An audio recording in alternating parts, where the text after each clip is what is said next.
негізі травма көп болады. Кикбокста травма өте көп болады.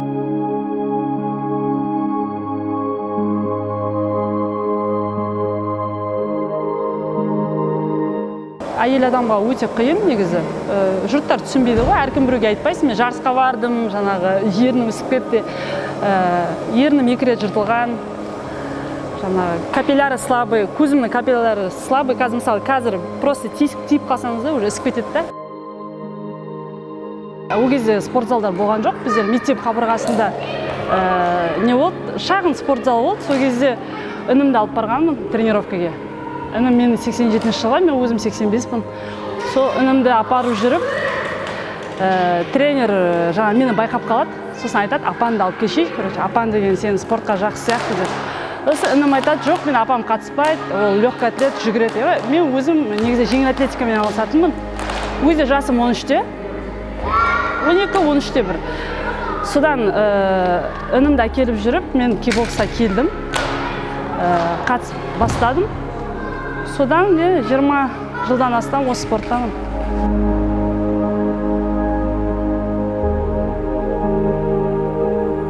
Негізі қызығушылық пайда болды сол кездері.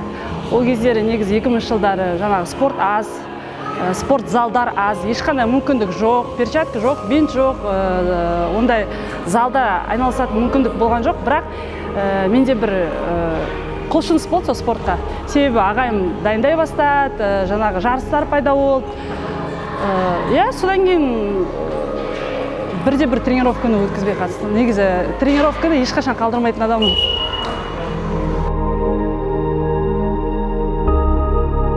Ақтөбе қаласының 21-ші мектеп гимназиясында жұмыс істеймін. Дене шынықтыру пән мұғалімімін. Балдарым өте жақсы қарайды. Мен ұл балдарға сабақ бергенді негізі жақсы көремін. Ұлдарды аламын көбінесе. Көп содан бергі 13 жыл өтті ғой, сол ұлдар арасында мен өзіме тартқан ұлдар көп болды. Мен бапкерлік қызмет осы уақытқа дейін процесте жүрдім. Сол балдарды дайындап, жарысқа апарып, арасында оқушыларым да болды.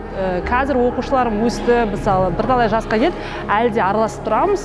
Көбінесе андай балдармен жұмыс істейтінмін. Тұйық балдар, андай жаңа өз-өзіне сенімсіз балдар болады ғой, жаңағы, которые не раскрываются. Сондай балдармен көбінесе жұмыс істейтінмін. Өзіме тарттырып алып, тренировка кешеш, бір-екеуін көршеш деп, көргеннен кейін ол балдар ашылып, қазір деген басқаша өмір сүреді негізі. Соған қуаныштымын негізі.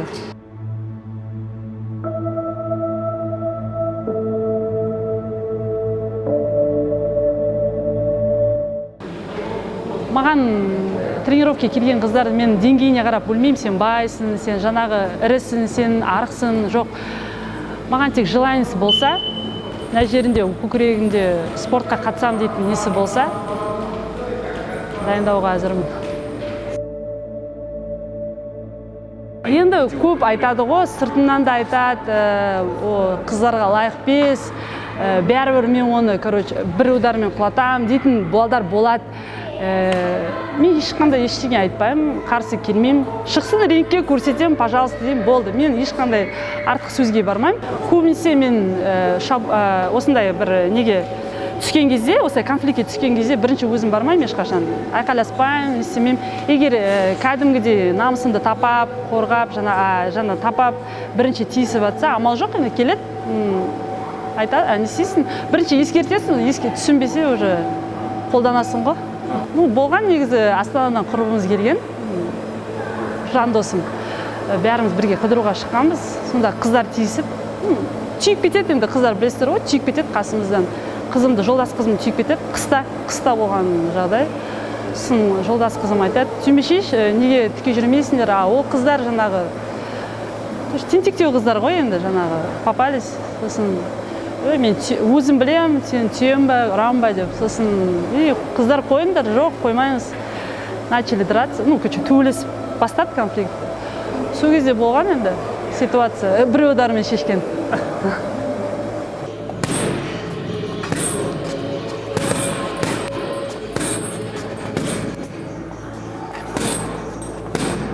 Башкирияға барғанбыз. Жылда негізі Кубок Зауралья деген ол жылда болатын турнир, жақсы, мықты российский турнир. Сояқтан шығып, бірінші орын алып, Кубок Зауральяны ұтып алып, содан кейін Неге ол кезде ернім жыртылып қалған. Сол травмамен Қазақстанға бардым. Бір жетіден кейін келіп, Қазақстан Орал қаласында болды. Сол кезде 3 бойды да жоғары деңгейде өткіздім деймін да, өзім үшін бір жақсы опыт болды. Сол бір пикта жүрдім ба, шаршамадым ба, бір болады адамның сондай спортшылардың на пике дейді ғой. Сондай бір сол кезде сондай бір кезеңде болдым ба, өте жеңіл берілді сол жарыстар. Жолдасыммен осы спортта таныстым.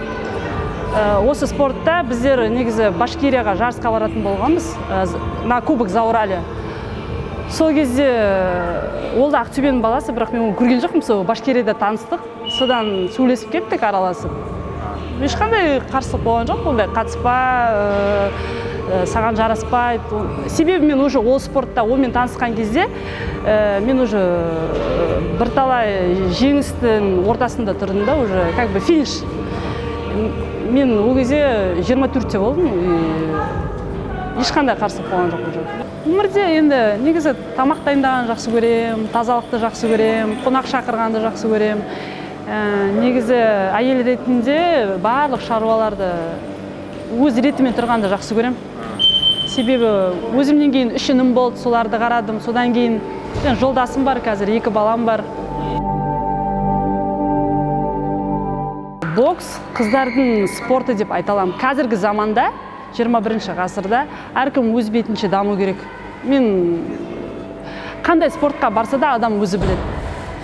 Әркімнің өзінің несі бар, жаңа ойы бар, сол ойымен бірге жүру керек деп ойлаймын адам. Ол біреуді тыңдаса, сен мысалы үйге біреуге далаға шығып, мен ана қызыл кофтаны алғың келеді, бірақ жаңағы қара кофта тұрады, сен барып ананың айтқанын тыңдамайсың, бірақ алсаң соны өкінесің. Неге мен қараны алмадым деп. Сол сияқты адамның өзінің таңдауы керек өмірде. Адам өзі шешу керек, не алады, не қояды, қай спортпен айналысады. Бізде мысалы жекпе-жек спорт түрлері көп.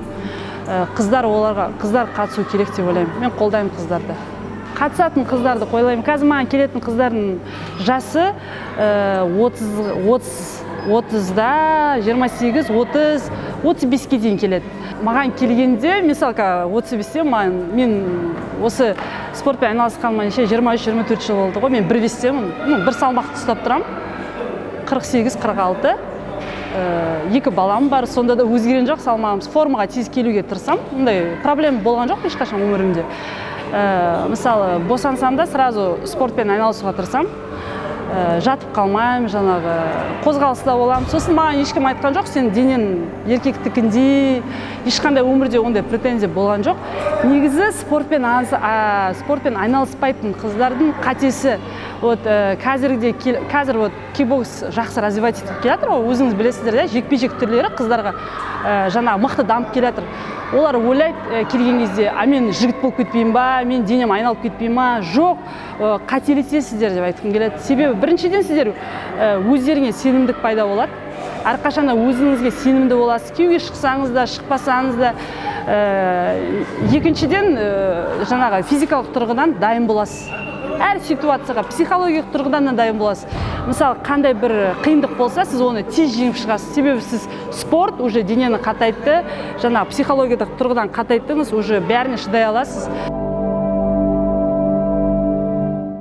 Ол негізі менің өміріммен байланысты. 13 жасымнан болғасын, өмірімнің бір бөлшегі ретінде қабылдаймын. Кәдімгі өзіме ұнайды. Ешқашан өкінген жоқпын. Неге тренер неге кикбоксқа жазылдым, жазылмауым керек еді деген ешқашан да ойыма келген жоқ осы уақытқа дейін.